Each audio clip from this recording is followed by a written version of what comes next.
सुप्रभात बच्चों, मैं शिवराज भट्ट सर आप क्लास 7 के बच्चों से जुड़ रहा हूँ। पिछले दिन हम लोगों ने पाठ संख्या 3 शुरू किया था। शीर्षक है घीसा। इसकी लेखिका महादेवी वर्मा है। आपको बतलाया जा चुका है पिछले वर्ग में कि महादेवी वर्मा एक अच्छी कवि और अच्छी लेखिका भी हैं। महादेवी वर्मा का यह रेखा चित्र है। इस रेखा चित्र के माध्यम से महादेवी वर्मा ने ग्रामीण क्षेत्र में रहने वाले एक ईमानदार सरल बालक का चित्र आपके सामने प्रस्तुत किया है और उसके चरित्र की कुछ विशेषताओं को रेखांकित किया है। रेखा के माध्यम से अंकित किया हुआ जो यह चित्र है, इसीलिए इसका नाम है रेखा चित्र। प्यारे बच्चों, इस कहानी में लेखिका महादेवी वर्मा एक ऐसे लड़के की कहानी बतला रही हैं जिसमें वो लड़का बिल्कुल ही सीधा साधा है और जरूरत से ज्यादा ईमानदार है। वह अभावग्रस्त जीवन जीता है, फिर भी अपने रास्ते से हटता नहीं है। ग्रामीण जीवन में जो सरलता और सहजता होती है, ग्रामीण जीवन में जो ईमानदारी होती है, गरीब लोग जितने मेहनती होते हैं, ये सारे के सारे गुण उस बच्चे में भरे पड़े थे और इसीलिए लेखिका के मनो मस्तिष्क पर, दिलो दिमाग पर उस बच्चे की छाप पड़ी हुई है। और वह लेखिका स्वयं स्वीकार कहती हैं कि उन सभी बच्चों में यह बच्चा जो घीसा था, उसकी छवि आज तक मेरे जेहन में अंकित है। हम लोगों ने सुना, पिछले दिन पढ़ा, देखा था कि कुछ कानों में बालियां और हाथों में कड़े पहने नगर और ग्राम का सम्मिश्रण जान पड़ते थे। कुछ बड़े भाई के कुर्ते पहने खेत में डराने के लिए लगे नकली आदमी का स्मरण दिलाते थे। कुछ उभरी पसलियां बड़े पेट वाले दुबले रूखे थे, पर घीसा उनमें अकेला ही रहा और आज भी मेरी स्मृति में अकेला ही है। तो उस रूप में लेखिका ग्रामीण क्षेत्र में पाए जाने वाले बच्चों को रेखांकित कर रही हैं। उनके पहनावे, उनके जीवन का स्तर, उनके सोच, उनकी शकल सूरत, उनका रहना सहना सब अंकित कर रही हैं। कोई बेढब शकल सूरत वाला है तो कोई वेशभूषा से बेढब है और कहीं से भी कोई सुव्यवस्था नाम की कोई चीज नहीं है। ऐसा है ग्रामीण जीवन। वह गोधूली मुझे अब तक नहीं भूली। मेरे पांव नाव की ओर बढ़ रहे थे, पर अंधकार में आती एक स्त्री को देखकर ठिठक गए। सांवला रंग, लंबा मुख, बिना किनारे की गाढ़ी धोती से स्वयं को ढके अपने अर्धनग्न बालक को चिपकाए कुछ कहने लगी। कुछ शब्दों और कुछ संकेतों से मैं यह समझ सकी कि उसका पति नहीं है और जब वह दूसरों के घर काम करने जाती है तो उसका लड़का ऐसे ही घूमता रहता है। वह चाहती थी कि मैं उसे भी अन्य बच्चों के साथ बैठने दूं। प्यारे बच्चों, आपको मालूम है कि लेखिका महादेवी वर्मा एक शिक्षिका हैं जो ग्रामीण पाठशाला में पढ़ाती हैं और गांव की पाठशाला में जो बच्चों के बैठने की जो व्यवस्था पहले थी, जिस समय विद्यालय इस तरह नहीं खुले थे, बहुत कम विद्यालय हुआ करता था, उस समय बच्चों के बैठने के लिए आज की तरह टेबल, डेस्क, बेंच नहीं था। शिक्षक के बैठने के लिए बड़ी मुश्किल से एक कुर्सी होती थी। एक टेबल अगर मिल गया तो बहुत बड़ी बात होती थी। वह भी नहीं हुआ तो बिना टेबल के ही विद्यालय चलता था। शिक्षिका कुर्सी पर बैठती थी, उनके कुछ कागजात थे, उसको वे अपने घर से ले आती थी, फिर ले जाती थी। इस रूप में विद्यालय शुरू किया गया था प्रारंभ में और वही धीरे धीरे विकसित होते होते आज विद्यालयों में, सरकारी विद्यालयों में बड़े ऊंचे ऊंचे बिल्डिंग हैं, डेस्क बेंच भी है, परंतु सरकार की जो यह नीति है, सरकार का जो रवैया है, उसकी वजह से स्कूल में न तो भरपूर शिक्षक मिलते हैं और न ही विद्यार्थी जा पाते हैं।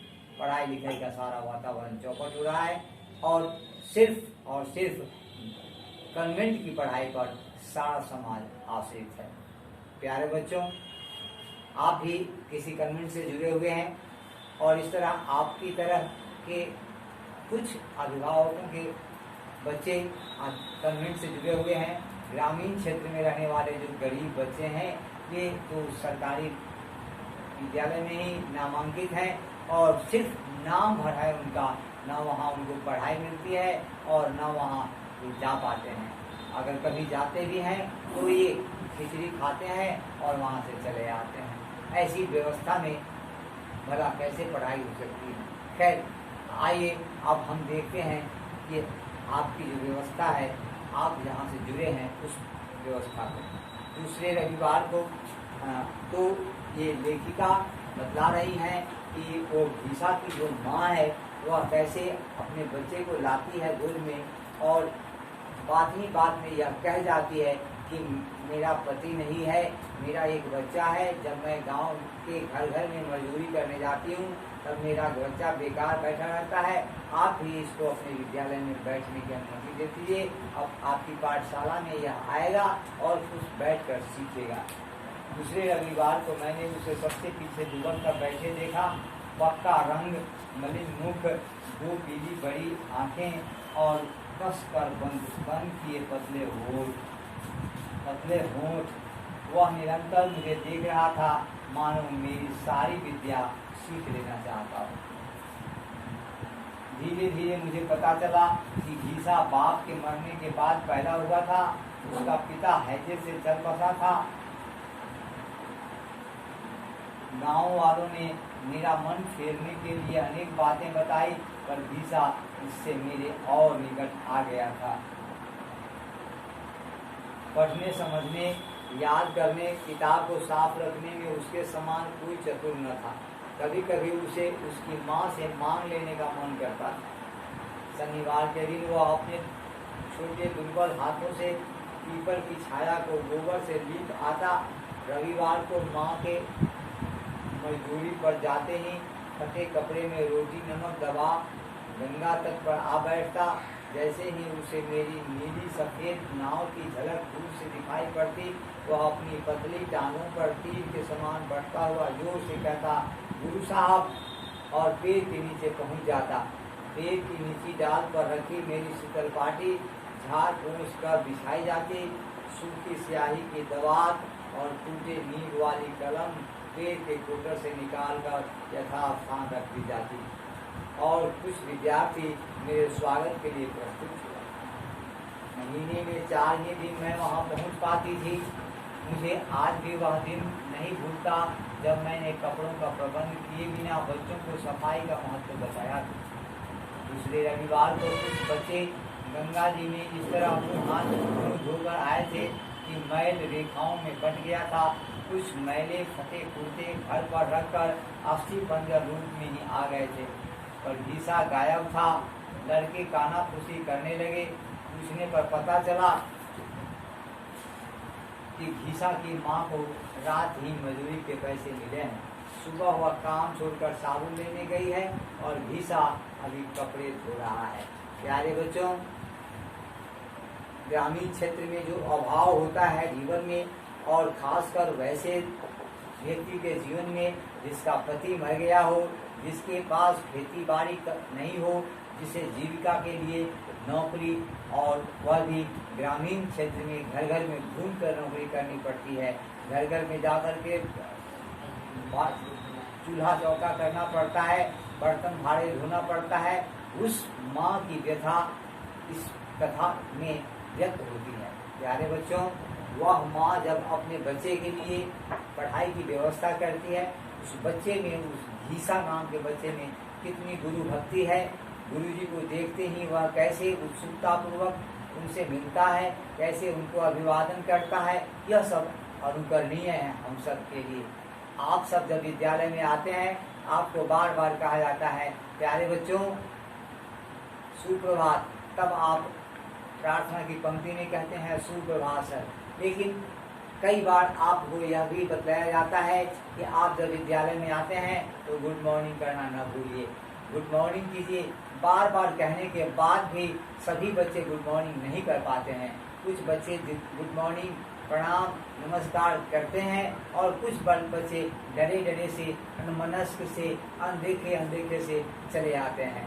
प्यारे बच्चों, हमें इस पाठ के आधार पर गीसा से यह सीखना चाहिए कि जैसे ही गंगा घाट पर महादेवी वर्मा लेखिका शिक्षिका नाव से उतरती थी, यह लड़का दौड़कर उनके पास जाता था और उनसे कहता था, गुरु साहब आइए, आप आ गई। और फिर वह उनके साथ आता था पीपल के पेड़ के पास, जिस चबूतरे पर विद्यालय चलता था, वहाँ वह चटाई झाड़ कर बिछाता था, दरी जाजिम झाड़ कर बिछाता था और उस पर लेखिका बैठती थी, सभी बच्चों को पढ़ाती थी और फिर वापस हो जाती थी, नदी से पार करती थी नाव से और अपने घर चली जाती थी। इस रूप में जब गीसा के व्यवहार को देखती हैं तो लेखिका भाव विभोर हो जाती हैं और वह चाहती हैं कि उनके मन में जिज्ञासा होती है कि वह गीसा को उसकी माँ से मांग लेती, गीसा को अपने पास रखती। ऐसा बच्चा जब टीचर के मन में बच्चों के प्रति प्यार पैदा हो जाता है, उसके व्यवहार से, उसके अनुशासन प्रियता से, उसके अभिवादन शैली से, उसकी विनम्रता से, उसकी गुरु भक्ति से। प्यारे बच्चों, हम सबको भी गुरु भक्ति रखनी चाहिए। हम सबको भी जिस किसी से भी कोई एक शब्द भी सीखते हैं, दे आर आवर टीचर्स, तो हमें उनसे सीखना चाहिए। और जब उनसे सीखते हैं तो उनके प्रति हमारे मन में श्रद्धा का भाव होना चाहिए, उनके प्रति आदर का भाव होना चाहिए और हमें अभिवादन करना चाहिए उनका। प्यारे बच्चों, संस्कृत में एक श्लोक भी है, अभिवादन शीलस्य नित्यं मृदोपसेविना चत्वारि तस्यं वर्धन्ते आयु विद्या वजसो बलम्। तो आज आप सब अपनी किताब में चिन्हित कर लीजिए, शेष जो बचता है वो हम लोग अगले दिन पढ़ेंगे। आज आप चिन्हित करेंगे पेज नंबर 31 का फर्स्ट पैरा, वहीं से हम लोग शुरू करेंगे। अगले दिन फिर मिलेंगे अगले बार। धन्यवाद।